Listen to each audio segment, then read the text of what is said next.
இன்னொருத்தர் இடும்பு போன காத்தே அது இதுன்னு சொல்லிட்டு நீங்கள் எங்கடா இருந்தீங்க? நீங்களாம் நாங்களாம் எங்கே இருந்து தெரியுமா?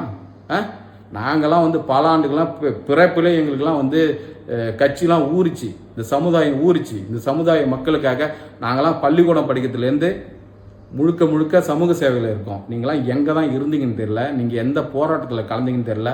சும்மா ஒரு வீடியோ மைக்கு எல்லாம் கிடச்சிச்சுனால வந்து வாய் கிழி கத்துறீங்க.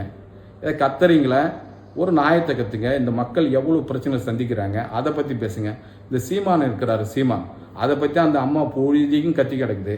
அவர் சொல்கிறார், உங்களுடைய தலைவர் சொல்கிறார், சீமான் அவர்கள் சொல்கிறார், அவள் விருப்பப்பட்டால் நானும் போனேன். இது ஒரு கட்சி தலைவனுக்கு அழகா? அவர் விருப்பப்பட்டாலாம் இவர் போவாராம். அப்போ போயிட்டே இருப்பாடா நீ? உன் தலைவன் போயிட்டே இருப்பான். அதே போல் தலைவன் பின்னாடி கத்துற உனக்கே அம்மா தைரியம் இருக்குன்னா, இந்த மண்ணுக்காகவும் இந்த மக்களுக்காகவும் தன் உயிரையும் வாழ்வையும் அர்ப்பணித்த தமிழக வாழ்மை கட்சி தலைவர் பின்னாடி கொடி பிடித்து நிற்கின்ற எங்களுக்கு எவ்வளவு கோபம் வரும் என்று தெரியுமாடா? தன் உயிரியை மாய்க்கக்கூடிய ஆற்றல் மிக்க தொண்டர்களை படைத்த பலம் உள்ள கட்சி தான் தமிழக வாழ்வுரிமை கட்சி. நீங்கள் 1000 பேர் இல்லை 5000 பேர் நிறுத்தினால் நாங்கள் வெறும் 5 பேர் நின்று போராடி களத்தில் வெற்றி பெறக்கூடிய ஆற்றல் மிகு மறவர்கள் தான் தமிழக வாழ்வுரிமை கட்சி தொண்டர்கள் என்பதை ஒட்டுமொத்த தமிழகத்துக்கு சொல்லிக் கொண்டிருக்கிறேன். என் தலைவரை பார்த்து ஏச்சி பேசுவது இன்னும் சில பேர் நாயங்கள்லாம் புதுசா வந்து பேசுறீங்க, சொத்து இருக்கு 10 இருக்குன்னு. என் தலைவன் மீது வெறும் 10 சென்ட் நிலம் இருந்து நான் ப்ரூவ் பண்ணி பத்திரத்தை தந்து காட்டுகிறேன்.